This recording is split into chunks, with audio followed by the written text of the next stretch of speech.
We just rolled out Build and Bless we launched it in January for other clients and other companies that were coming to us saying, hey, can you help us do this? And one of the coolest experiences, we have this course and curriculum that people go through to ask these really tough questions. How do you get buy-in from your team? What are your values? And literally the leadership team said, we're not ready to launch this yet because we've got some homework to do. We had our launch party with them. They said, here's our values and here's what they mean. And we want to know what all of these mean to each of you as well, so that then they are bought in on where you're going, right? Because there's so many things that you can do, so many people that you can work with. And being aligned that way is so important, because when you have that alignment, it builds trust. And with trust comes performance. Performance, then great things can happen.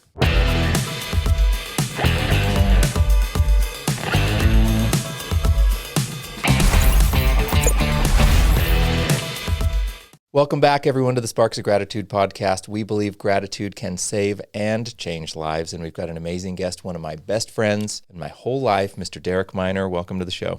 Thanks so much, Randy. It's awesome to be hanging out with you. I think friends, it's interesting. Friends are those who know everything about you and still want to hang out with you. And man, it's pretty special to be able to hang out with you so many years later. So thanks for having me on. Yeah, well, I am really excited about this. There's a few things that are probably going to come up during this. Some of them are going to be the projects that you're working on right now, but hopefully some of the fun stories that we've shared together. I'm certainly interested in that, and who knows, maybe someone we went to high school with might be too. But before we got started, you are amazing in a microphone, and so if you were to introduce this show, how would you get this thing started? Oh, boy. Ladies and gentlemen, welcome to the Sparks of Gratitude. Coming at you live from Linden, Utah, in the Sparks of Gratitude studio in Utah, at the foot of the beautiful Wasatch Mountains. We can probably edit all that out. No, it's staying in there. No, well, Derek, what's getting you excited this morning? Honestly, I was so looking forward to coming and spending time with you. Usually when we do this, we're sitting down, but we're in spandex and on a bike. So I was excited I didn't have to wake up so early to go ride, but genuinely just so excited as I was driving over here, just feeling truly grateful for amazing friends in my life. I don't know there's a lot of people that can trace friendships all the way back to elementary school, junior high school, and to still stay in touch and to know what we know, the experiences that we've shared. And I was driving over truly feeling so much gratitude for you. And for friends, lifelong friends, and friendships that you'll have not only here, but I think forever. Well, I was obviously excited about that, and I know we're going to talk about some other things, but present company excluded. Talk to me a little bit about friendship and meaningful friendship to you. What does a true friend mean? Genuinely, it's wherever you're at in life, you have someone that you can call, that you can be totally vulnerable with. There's no ego. There's an opportunity just to totally be real. And I think true friends know and understand everything about you, but yet they still want to be around you. And I think that's one of the most inspiring things. Friends are also the ones that show up when you least expect it because they genuinely care. And we're so blessed, I think, to have so many great friends just like that. Yeah, we are. As Derek said, we normally, if we're getting up early in the morning, it's because we're putting on our spandex and going on a bike ride together. We've spent thousands of miles together, sweating and getting sore behinds on our bikes, and morning rides, all night rides, and a lot of fun stuff. And so in those moments, I think those are special to me too, because not only are we going and spending time together because we have a deep friendship, but that's where the friendship is forged, through that shared experience. Hello, everyone. I want to thank you so much for listening to the Sparks of Gratitude podcast. If you like what you're listening to, will you please hit that like, subscribe to this, and tell us what you like about it in the comments. That'll help us get great guests and keep this thing going. Now back to our interview. And so where you describe, this is a friend is someone who wants to be with you, who knows those things about you. Well, how do you learn those things about each other other than through a shared experience together? Right.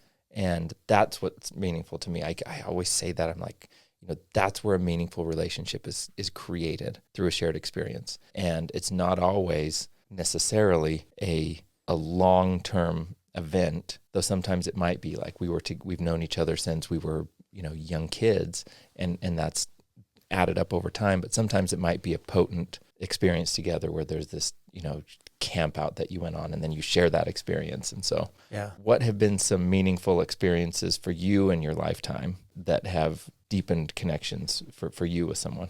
Oh, great question. Another thing, just this morning, I got up and went for a little run. It was more of like a shuffle, but I went just north from my house a little bit. And as I was thinking about the route that I wanted to take, I went past the assisted living home where my father was. And I was like, man, it was about a year ago that he was there. And as we approach Father's Day, obviously that's one thing that I've been thinking a lot about. Just so grateful for him. And, as you think about, all of us kind of go through grief, but replacing that grief with so much gratitude as I was running by and just thinking about that. The last time I was on this little trail was with him. And I was thinking about that, man, what a beautiful morning it was this morning, and just reflecting on that and thinking about my connection to him and the life lessons that he taught me. While I'm super sad and that grief is super deep, at the same time, the immense gratitude that I feel for him and for the life lessons that he taught me. And literally, you talk about friends and connection and how those are developed through shared experiences. I think about that everywhere I'd go with him, everyone was a new friend, unless you were speeding in our neighborhood. then you got to know him in a different context. But really, everywhere we'd go, he'd always say thank you. He'd always be so appreciative. And as I was going past this place this morning, he was always so grateful, even till the very end. When someone would come in and take care of him, doing things that he couldn't do any longer, he would always express gratitude. And then the day of his funeral, all of his nursing staff, every one of them showed up there to support our family and said, we've never been treated like that from one of our residents. And just so inspiring, right? Here's connection at every step. At every day we have the opportunity, I think, to forge a new connection, to be kind, to reach out, to be nice, and to express gratitude. Well, your dad, just because I've known you so long and I've known your dad so long, and probably one of the experiences that I enjoyed the most was actually at his funeral to hear everybody talk about him. So you talk about him always being grateful and saying thank you, but how did your father express or demonstrate gratitude during your lifetime? Well, I think one of the coolest things that I had the opportunity is and we were looking out your back windows, and it's like you're on a farm. And I actually grew up on a farm, and we had horses and chickens, and we didn't have any pigs. We had sheep, we had cattle, and it was an adventure every day. But I'll never forget when we had this amazing annual tradition of going on a horseback ride with my dad's closest friends. And they were developing some property in Sanpete County. And when they rode up and they're like, hey, one of the riders said, our family has a cabin right on the other side of this mountain. Well, what they didn't realize is that was about 28, 29 miles other side. And when they rode down on the other side, they stayed at their friend's property, and they're like, man, that's beautiful. Why don't we do this? Well, that started what became a 45-year tradition every end of July, first week in August, of this annual horseback trip where we'd go down to this ranch, and we would literally stage from there, and then we'd go and we'd do these rides, kind of an out and back. And I'll never forget being with my dad and his friends out in the beautiful mountains. Perhaps that's where I feel the most connection, right? Not only connection with others when you're there having that shared experience, but also a connection with the divine, right? And you think about, we're really here to create, and you think about the great creator, God who created all of this for our experience. And perhaps the most impressionable, where I learned this from my dad, was he would always stop and he'd say, son, listen. And I could hear the stream running down, and you could smell these pines, you could see the quaking aspen, you're up high, and we'd kind of pull off to the side from the group of riders. Sometimes we had 30, 40 horseback riders, and we'd stop, and there was these meadows that would stop, and he'd always say, hey, come here. And we'd go over and we'd go by the stream, we'd give our horses a drink, and I'd just sit there and stand there by him. And the next thing I knew, my dad would take off his cowboy hat and kneel down by the side of this stream and just express his gratitude. And he was praying out loud. And I was like, whoa, that was the example that I grew up with. And yet he did that not so everyone could see him, but I think so he could demonstrate to me the profound influence of gratitude in this experience of being out in nature and just realizing how small we are but what a big impact we can make and what we can have, not only in my life, but I saw this light that he was for others.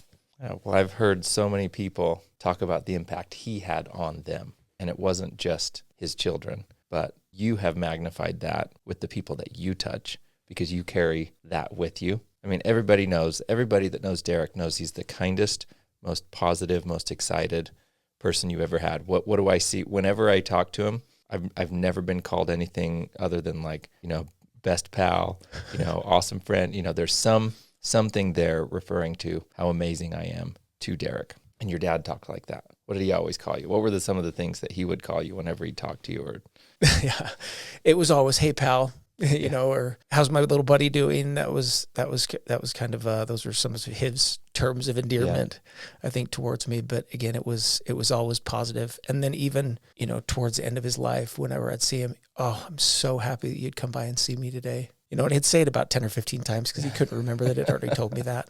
But I knew that he meant it. Yeah, I love it. I'm grateful for you, Derek. I'm grateful that you carry that on. And I think he's happy to see that. Tell me a little bit about your kids and their connection with them. That's awesome. I was going to say, I'm really kind of nice, except for around bedtime, So maybe ask my kids that. I said, we want the happy dad tonight, right? Not the angry dad. So no, my kids are genuinely so inspiring.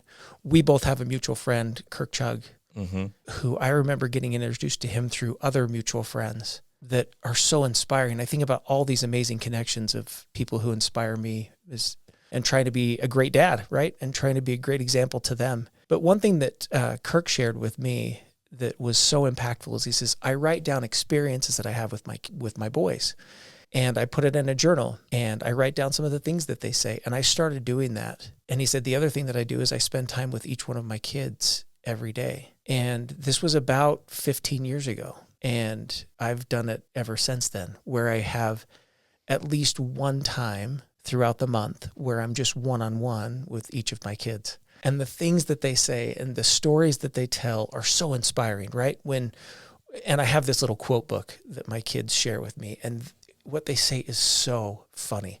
I was with my my son the other night, and I was putting him to bed, and he's like, "Hey, will you come down?" I'm like, "Yeah." So we went down to his room, and I was just talking to him. And usually I just go through, "Hey, what's something great that happened today, bud?" He'll tell me about that. And then he says, "I love you, Dad." And I just sit there at the end of the bed. I'm like, "I love you too, bud." He's like, "No, Dad." He's like, "I love you way too much."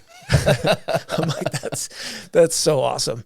And I just felt this profound sense of gratitude to have this experience, to have these other humans that are so reliant on you for everything in a lot of ways, right? Depending, until they get to certain years. And then I remember telling my parents too, I'm like, "I am so grateful for you and everything that you did for me." I'm like, "I'm sorry that I wasn't more appreciative then." But those are those little moments with each of my kids that have been absolutely extraordinary, to be, whether it's in the mountains or whether it's doing one of their favorite sports, trying to be involved with them and understand truly what's most important to them and what matters the most to them. And that one-on-one time in a very busy, connected world that we live in has meant the world to me. And I hope it does to them as well. Yeah. Well, and you've got one of them that's out of the house. Yeah. My oldest son is serving a mission in Argentina right now. And it's so inspiring to see. I mean, really, you take a step back and here are these young men, young women that are going out into the world, paying their way, by the way, paying for themselves to go out, or being supported by someone to go out and to do nothing but serve and help. Hey, what can I do for you today? That's their intent. It's unbelievable. In fact, it was so funny. My son, he was obviously on Strava, right, with all the biking that he did, but he didn't have any other social media. He's like, "I just don't really want to do it. There's other things that I want to do." And so he meets this family in Argentina, and they're like, "It's been so awesome." He was getting, moved to a different area. They said, "We need your Facebook account and your Instagram and all these things. We want to see all the, everything that you've done." He's like, I just created a Facebook account when I started a mission. I have, LinkedIn profile, but that's it. And she's like, "No, really, share it with us." She's like, "Here's what it is." He's like, "All these posts are just about serving and about the, the gospel that you're teaching." you didn't have social media? She's like, what planet did you grow up on? And I always told my kids, I'm like, it's just great to go have our own experiences, right? And that's kind of what we've done. But it's been so amazing to see. And these are stretchy experiences, right? That really you can get in very few places, where you totally leave everything and go to try to build and lift and bless and help other people. That's the main intent. But through this process, he's changed. In fact, my wife and I were commenting, we were talking to him this last week, that it's like he looks older. He looks more mature. And while he was incredibly mature before he left, it's amazing to see what the impact. And I think it's the same thing, I think, for me, as I reflect on the opportunity that I had when I had to serve. And there's days that go by that I always remember that. And I'm so incredibly grateful for that experience, right? To be able to go out and put everything else in your life on hold and go and do this. Yeah. Well, and you had the opportunity to do that when you were younger, as did I. Yeah. Right. And so there's a lot of gratitude that I have for the lesson I learned doing the same thing. Yeah. And then I get to just sit back and allow someone else to have their turn. Yeah. And just wait. I'm like, oh, you'll see. Yeah. You'll see. And then I get to watch and just smile. You talked about build, then bless. Everybody look at the shirt that I'm wearing right here. So awesome. Build, then bless. So, I mean, obviously that's something really important to you. Could you talk to me a little bit about the evolution of this? This is the project that you're working on that does a lot of good. Well, actually facilitates other people doing a lot of good. Yeah. But I would love to hear the evolution of how this became something. Yeah. And what it is and how people become involved with it and the good that it's doing. Oh, thanks so much.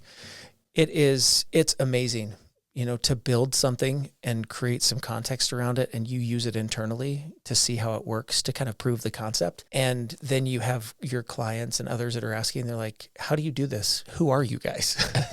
Why are you sending me something when I didn't show up for a call and then you found out that I was sick? One of thousands of examples. But as I was thinking back, just reflecting, where did this start? And how Greg Trimble and I, my business partner now, who were involved with our incredible team members. It's not just us. So many of our team that have helped us really, truly build this into what it is today. But I was reflecting about how our paths crossed and how we came together, and even preceding that. I'll never forget when we were talking about my oldest son, when he was born. And I was working at an incredible company called aha.com, which was one of the early .com companies. And one of my key partners that I was working with found out that I was out of the office, that week with our son. And when I came back to the office and went into, to my desk, there was a massive box. And I'm like, what in the world? What is this? And I opened it, and there was a handwritten note, and there was this amazing little toy for my son. Well, it wasn't little, it was actually really big, and it would kind of grow with them. And I just sat back and I'm like, who would take time to do something like that? And I was so inspired by that. And I was so grateful. I'm like, wow, of the thousands of people that I've worked with, one took the opportunity to send me something knowing that I was out of office and we were having a baby, and sent something that was a unique gift, not branded to their company, but it was uniquely personal for me. And we still have that toy today that every one of our kids have used. And so it's been 18, 20 years since then. That's right. And I remember being so touched by that, and having a team and a culture that was so inspiring.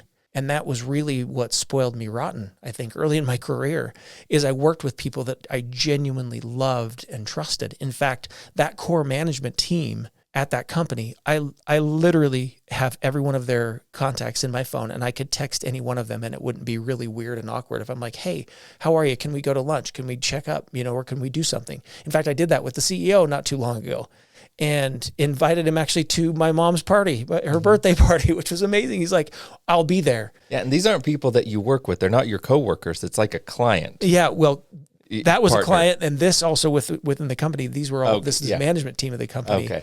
That now I still stay, we stay in touch with, and that was a pretty special experience for me. So I saw what being a part of an amazing culture and a team looked like, and what that, not only what it looked like, but what it felt like, being able to show up and know that I was part of something bigger.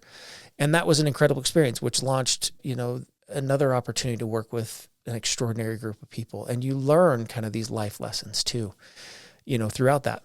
But I think that was one of the gifts that I received, but it was more than just the gift. It was the thought and the intent behind it. And anyway, it reminds me of another story where I was given something and I was so surprised. I was actually in New York at a business meeting, and we were meeting with some very high profile clients. Well, two of our team members were, and I was actually meeting with the executive team of one of our biggest partners in Manhattan. And I was at lunch with the leadership team, and two of our team members were like, hey, we've got a really important sales call with a really big company here in New York. And I said, awesome, you guys go do that. I'm going to go hang out with our partner. While I'm sitting down at lunch, my phone starts buzzing like crazy. And I'm like, what's going on? And it's one of my teammates. And I'm like, what is going on? So finally I'm like, hey, you all right? I'm going to take this call. It's like the fourth or fifth call. So I'm like, hey, are you guys okay? They're like, we just found out the owners of this company are going to be meeting with us. Do you have some time to come over? Well, the nice thing was East and West, or North and South, we were kind of on the same area. We were down in kind of the Chelsea area of Manhattan. And I said, okay, I'll be there. But we don't realize the blocks North and South in New York are pretty close together. East and West, they're not. And so I'm like, I'm going to get over there. When does the meeting start? And I'm just cruising.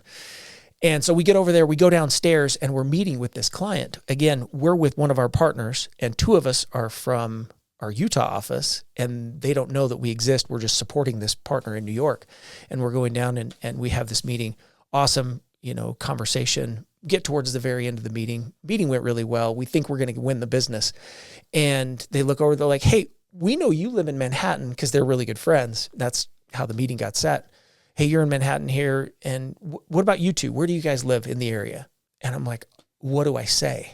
Right? Because they know we should all be part of this one context, right? We're white labeled. Yeah. And I'm sitting back and I'm like, what do I do? What felt like 30 minutes. I'm sitting there. I'm like, tell them the truth, And I said, we actually are from Utah. And he's like, Utah? I'm like, oh boy, here it comes, And he sits and asks us, he's like, you guys are from Utah. And I'm like, oh, where's this going to go? And what team member jumped out, he's like, hey, yeah, this is who supports all of our online marketing that we do. And they're in our, in the Utah office. I'm like, yeah, absolutely. And the guy still sitting back there is like, Utah. I'm like, oh man. And I'm just sweating. What felt like so long. I'm like, oh no, I hope we didn't just lose the deal. And he leans forward. He's like, I love Utah. And the other guy sitting over there, he's like, Utah. He's like, I can't believe you guys came all the way out here from Utah to come and spend some time and present to us. So not only did we get the deal, at the very end, he's like, I've got something for you. I'm like, what? I was thinking that because this company that we were at, actually, they're on TV quite frequently. And I thought, I'm going to get a really cool t-shirt that I can share with someone. They're like, no, come down here. And we walked downstairs, and they had this tailor that came out, and we stood up on this thing, and they start measuring. I'm like, wait, what's happening? And we walked out of that place with Hugo Boss suits, the three of us. And I was like, number one, I was so incredibly grateful. I'm like, I can't believe that. What I'm grateful for is that I told the truth more than anything, that I didn't have regrets of not saying, oh yeah, we're here in New York. But I said, no, we're in Utah. I had the courage to say that, which was very difficult at the time. But now looking back, I'm like, I wonder if, that is what was the catalyst for this. So I got this incredible suit, and I'm so appreciative and so grateful. And then about a month later, we get invited by Google. At the time, we had a partnership with Google, and they were opening their Asia Pacific office. And they said, hey, we want you to come over to Japan and talk about how you're reselling as a company, services for other agency and marketing partners. And so we get on, what suit do I take? Because in Japan, they meet in suits. Yeah. And so I'm like, I'm taking this suit over with me. And so I was sitting towards the back of the plane because it's an overnight flight. And I walk past, like first class, and I'm like, hey, do you mind if I hang this coat up in the closet in here? Mm-hmm. And they're like, what seat are you in? Like, I'm way in the back. And the lady's like, oh, okay, no worries. And she wrote it down and then hung it up in the closet. I'm like, that's so super thoughtful. I was really grateful as we were flying over, because I'm like, I want this coat to be taken care of.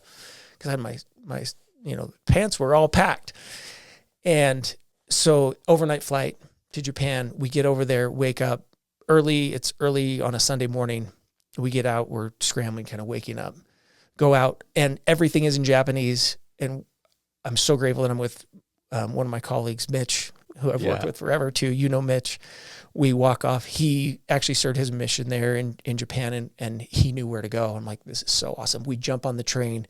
We get out to our hotel, and I'm walking into my room, and all of a sudden I'm like, my jacket. I left my jacket on the plane. I'm like, oh no. So what do? I call Salt Lake, or I called the Delta, and I get connected with someone in Salt Lake, and they're like, that plane's already left.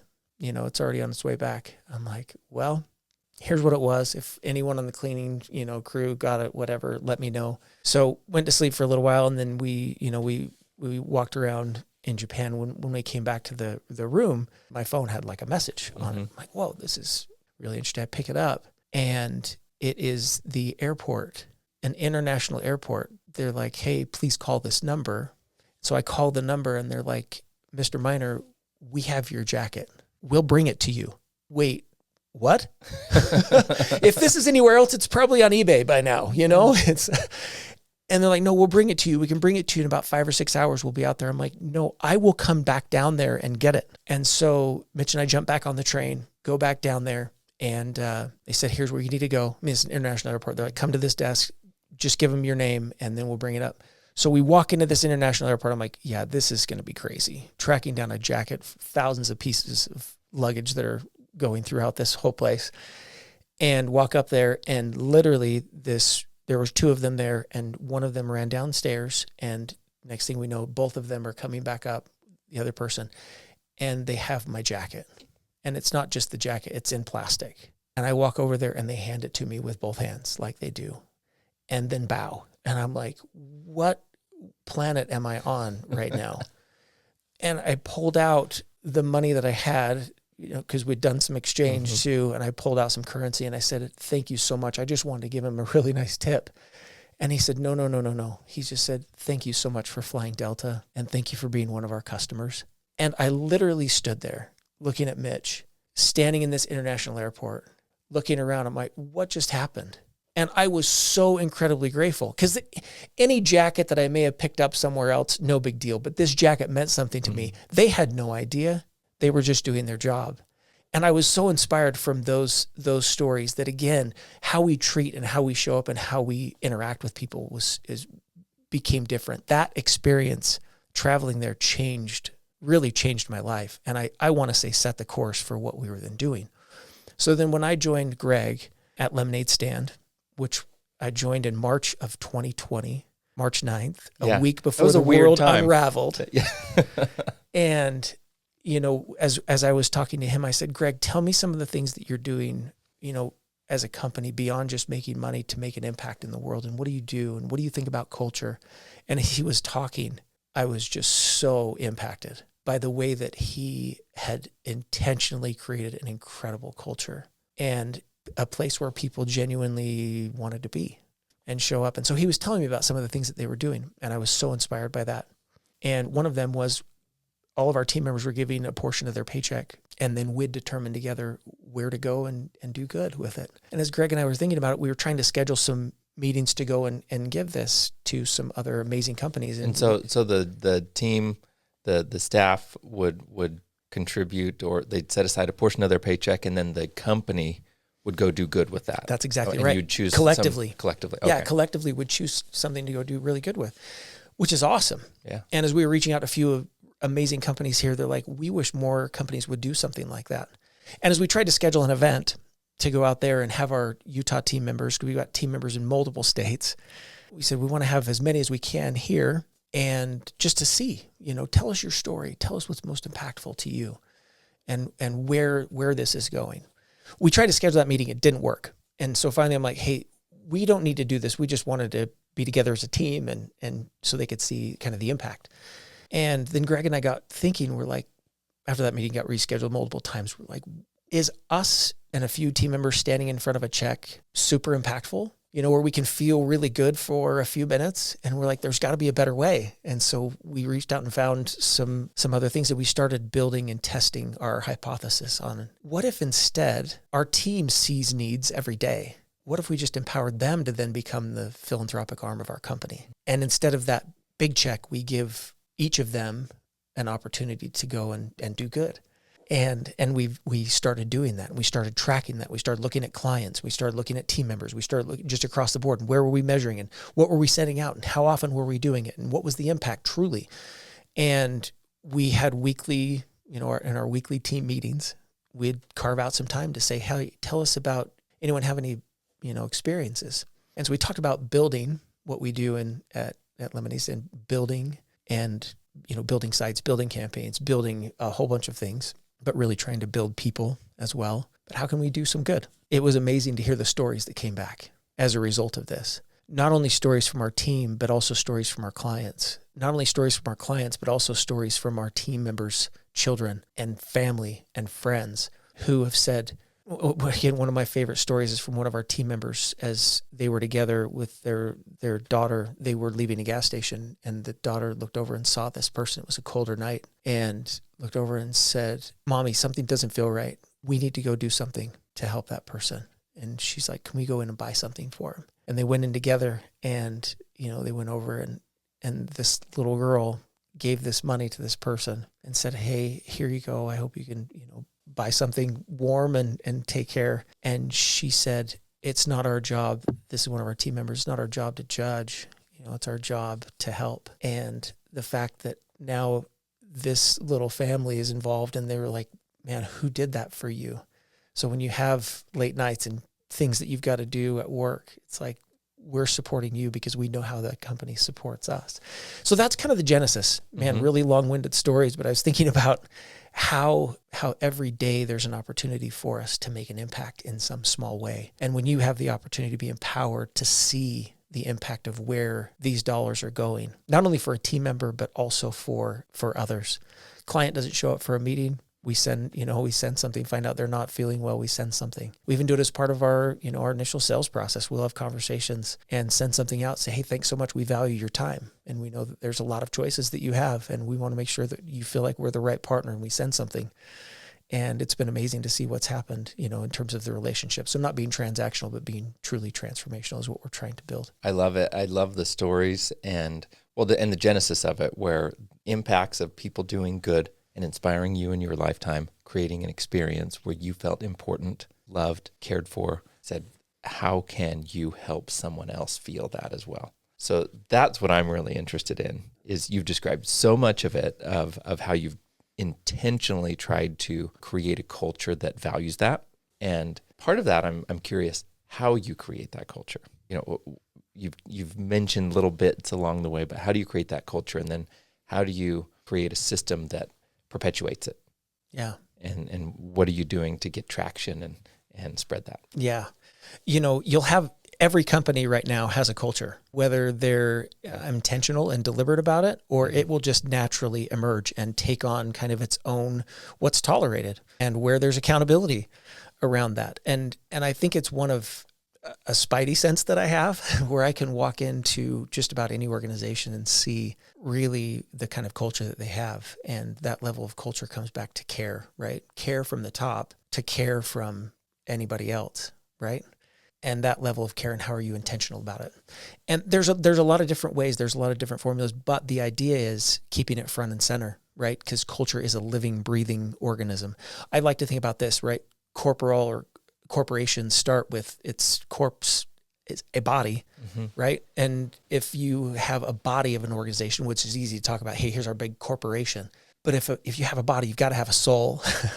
And so I think the culture truly becomes then the soul of that company, or that framework in which it lives. And you think about just like our bodies, as we take care of them and we feed them good, they can be healthy, right? But I think culture also shows up really well when things are really hard, not just when things are good, right? And it's more than just vinyl letters on the wall that that talk about how important it is, or maybe they're painted on, or the snack room, or how you're having conversations internally, but it's really how you show up for each other when things are good and when things are bad. But ultimately, I think it comes down to really establishing and understanding who you are and what your purpose is as an organization, beyond just making money, but to do good, right? Because there's opportunities to do good. And frankly, every single business that started, right? This is our goal. This is our vision. This is what we're trying to accomplish. And I think about it like this, because you hear a lot of times, what's your mission or vision? I'm like, well, they're totally different, right? The vision, I think, is the top of the mountain. The mission is how we get there. And the core values are the guardrails that keep us, or even the map that keep us on that trajectory so that we don't miss our ultimate goal. And what is that purpose? And when you have buy-in at the bottom, when things get steep and tough towards the top and you're low on water, you're low on oxygen, but you still know what you're going for and you understand your core purpose, then everyone can regroup kind of along the way. But it's these, I always like to say, it's small steps multiplied by time that equal the biggest results. And I think it's the same thing with building and being super intentional in your culture. Yep. And how do you get buy-in? Like, what's your experience with that? I know you've consulted on culture, you've experimented and done it yourself. You've learned it by experience. What from your experience creates buy-in from the entire corpus? Yeah. And buy-in something that is earned, just like trust, right? But I think it happens at the very beginning. And it's almost an opportunity every day to kind of reset and see where you're at. How do you get buy-in? I think, again, it starts early on with team members that you're bringing on. Based on, this is who we are, this is what we do, this is how we do it. Most importantly, this is why we're doing this. And it's been amazing to see, just as our team has grown so much, to see people opting in, right? We've had team members that have said, I don't care what I do, I just want to come and work with you guys, right? And we try to create an amazing, safe experience for our team that comes in, but we're seeing that.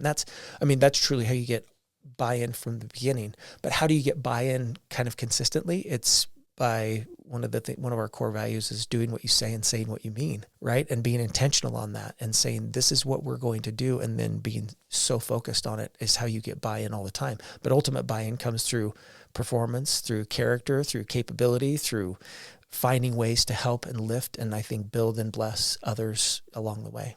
I love it. So something I've learned from you, and I want to say thank you again for this, is that whole idea of the values of the guardrails, the why, the what, the how, mission, vision, values, and crafting all of that intentionally and meaningfully. And when I interview someone to join my team, the very first conversation we have before they even know what the job description is, we talk about that. We talk about our why. We talk about our important values, and we say that this drives all our decisions. Yeah. And this is what it feels like here. And this that. is what's important. And we also happen to have a job description that fits within that. Right. But all of it comes back to this, and that's what's fundamentally most important to us. Yeah.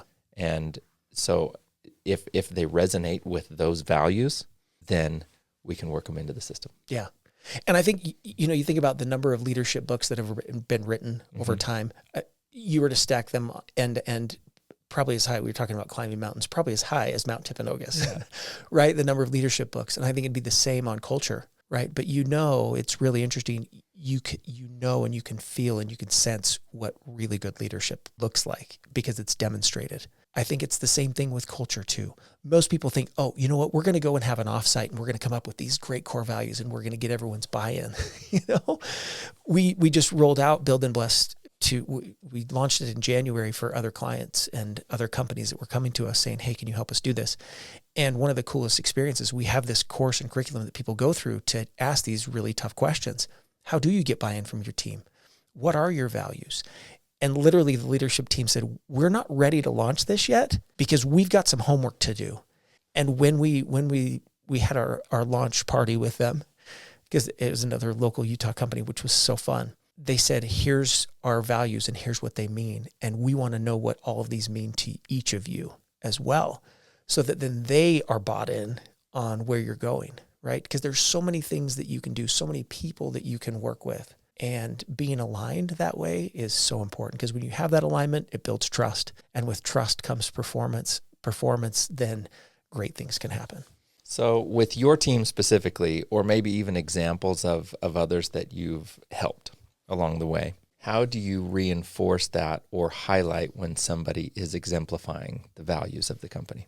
Well, one of the great things that we've done and we've incorporated in our weekly team meeting is having another team member highlight one of their peers. And usually that is all encapsulated in and around the core value that they best exemplify or how they've shown up for them. And that's been a consistent pattern. But what's so interesting is when you see someone else talking about someone else, shining a light on someone else rather than saying, hey, look at how amazing, I am. It kind of shifts the narrative. And that's been really important and really impactful, I think, for our team.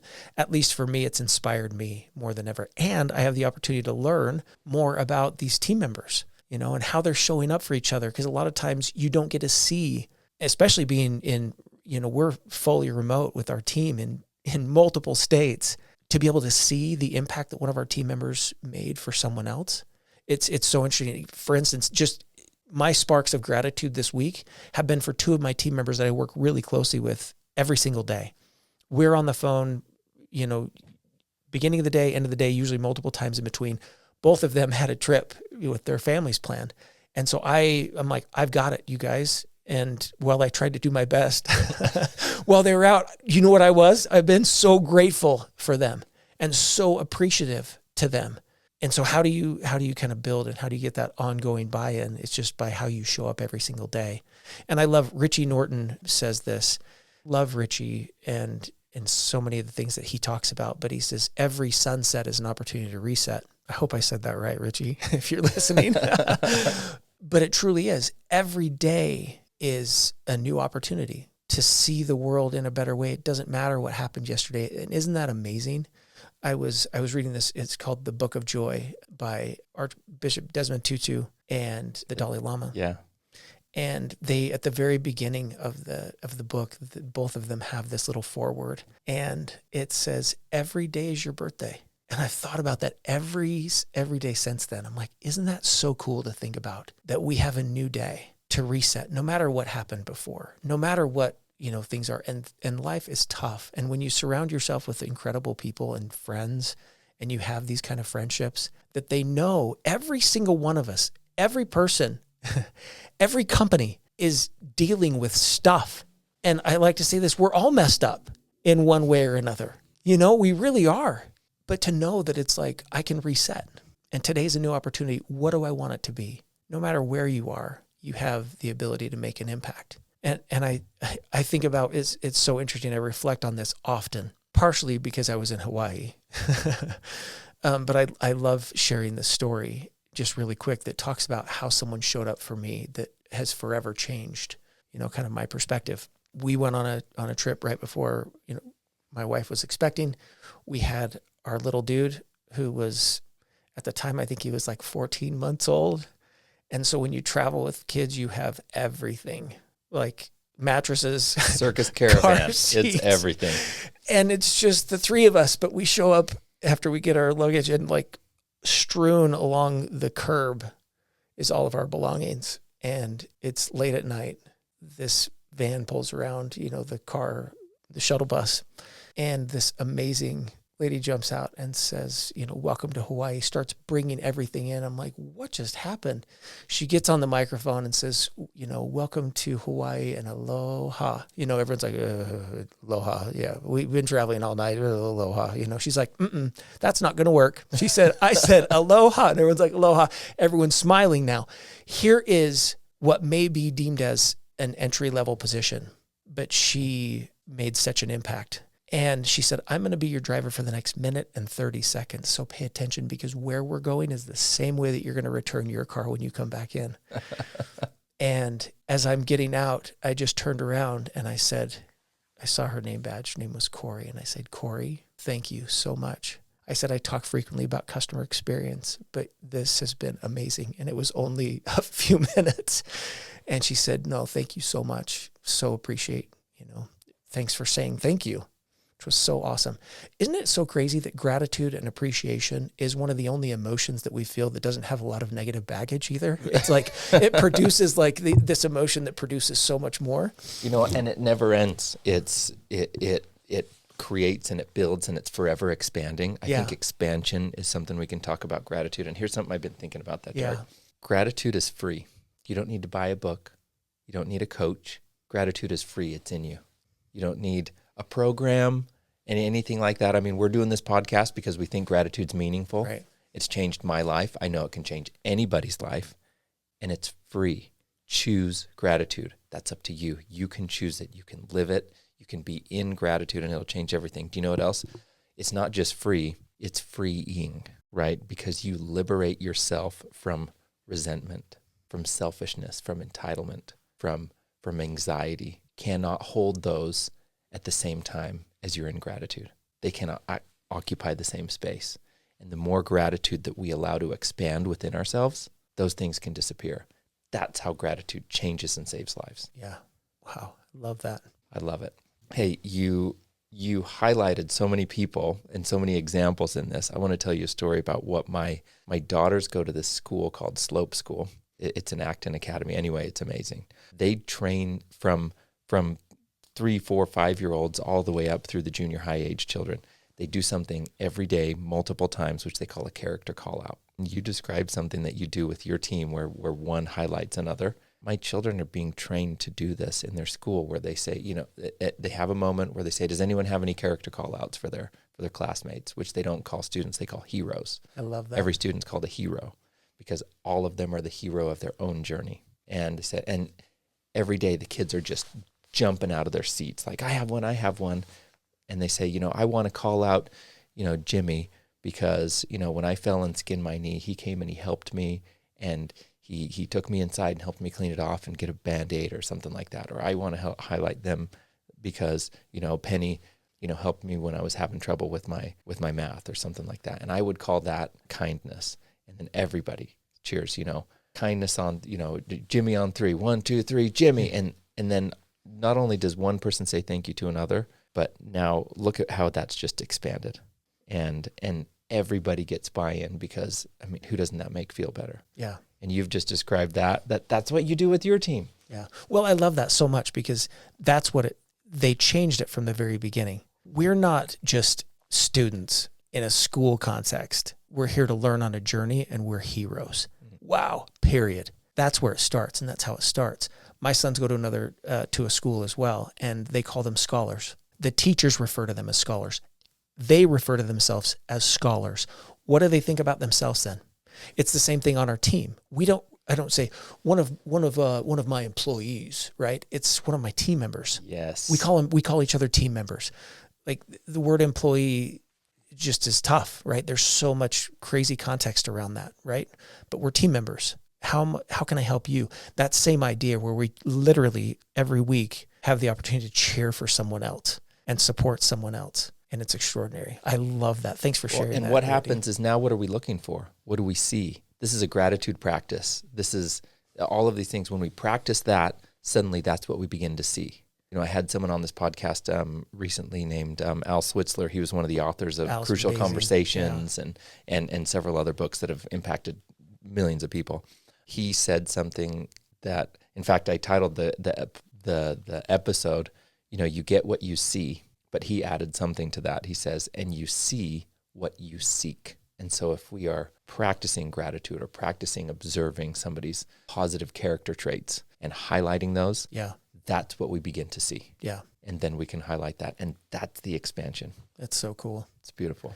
And I think even the idea, I was just thinking about this when I had the opportunity to walk to my office, because I had to drop my car off. You want to appreciate something and see something. Just driving down the road, or, you don't see and appreciate what we have, not only being grateful for a car or some mode of transportation, but when you walk, you see things differently, not only in those that are driving, but also different experiences. And I think it perhaps in some small way has made me more appreciative to be able to sit in a car and, when someone cuts you off, just be like, give them grace. You have no idea where they're going, if they're late or whatever. Because I hope if I'm doing that, then someone gives me grace as well. But it's just as you said, it perpetuates an opportunity to see. And now I'm walking and I don't have a car anymore, but to see and appreciate when you do have a ride or you can get somewhere quicker. But man, there's experiences and moments in what you seek. I can see, this is the worst. I got to go do this, versus, man, what a great opportunity to try to find something and be grateful for it. I love it. It's amazing. Well, Derek, this has been so fun. I want to ask you one more question before we finish this thing off. We've talked a little bit about highlighting character call-outs, character traits, expressing gratitude to other people. Who are some people that inspire or have impacted you? And maybe call out how they've impacted you and why you're grateful for them. Wow. How much more time do we have? I know, just one more question. That is really hard, to say. It's okay. You can say me. Yeah. Well, it's true. You think about those that have been around in your life the longest that have made such an impact, but then also those that have recently entered in your life that have made also an equal amount of impact. Which is so interesting. Hard to start to list names, but I've set you up to just leave people out of the list. So in your acceptance speech of life, but maybe just, who recently is someone who's been inspiring to you? Wow.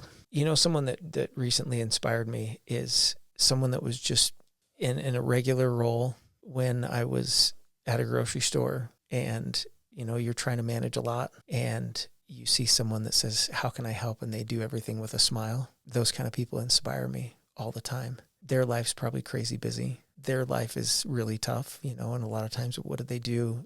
They decided to smile and show up. It's like the person when, we were talking about cars, I had a flat tire and I saw them like, here's my exit, and I pull over and they're closing the doors. And I said, I've got a flat tire. I can leave my car here. And they roll the doors back up and pull my car in. These are the everyday heroes that inspire me, even most recently.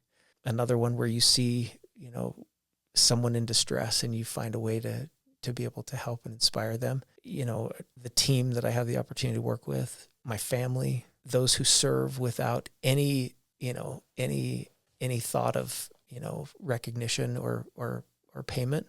And just as I think through this, perhaps one of the people that is the most inspiring is someone in our neighborhood who got together a group of people and said, on Saturday, we know school's out, but we're going to go at 7 a.m. and we're going to go and we're going to take breakfast down and feed about 60 people who don't have a house, who haven't had food. And I'd say that person is the one who inspires me probably the most, and the most recently. Every day I'm inspired by my kids in one way or another. Every day I'm inspired by my team, and I'm inspired by amazing people like you in my life who are really, what's your intent to do? It's to do good. I'm super inspired by that. So thanks, Randy. Thank you, Derek. Thank you for coming. We have conversations like this all the time. We decided to press record on this one, and I'm so grateful for that. Grateful for you, for everybody that supports and helps you be who you are.